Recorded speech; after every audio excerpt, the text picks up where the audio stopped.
Dagdag na financial assistance sa mga dialysis patients approved sa PhilHealth.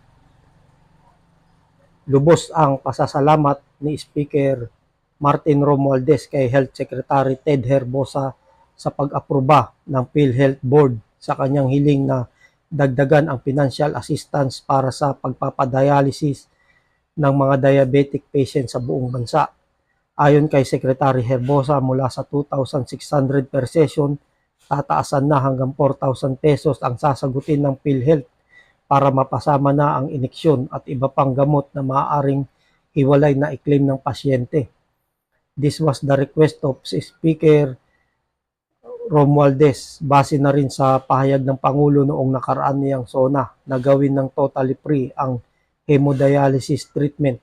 Ayon kay Herbosa na chairman din ng PhilHealth. Sobrang salamat sa PhilHealth kasi we proposed it to them just last month at ito may resulta na agad. Maraming Pilipino ang makikinabang sa dagdag financial assistance na ito ng ahensya ayon sa leader ng Kongreso.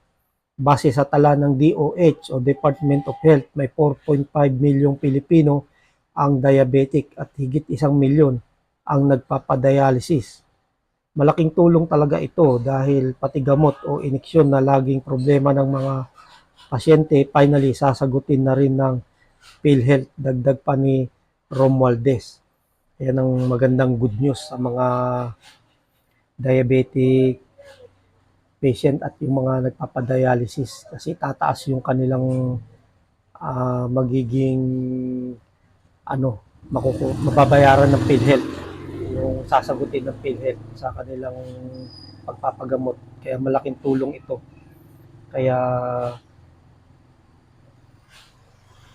sabi nga ng DOH at ito ay isang malaking tulong para sa mga pasyente at nagpapasalamat ang leader ng Kongreso na si Speaker Martin Romualdez dahil natupad ito.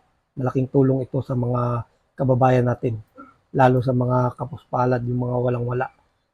Malaking gastusin sa pagpapadialysis at gamutan sa diabetes na mga gamot nila.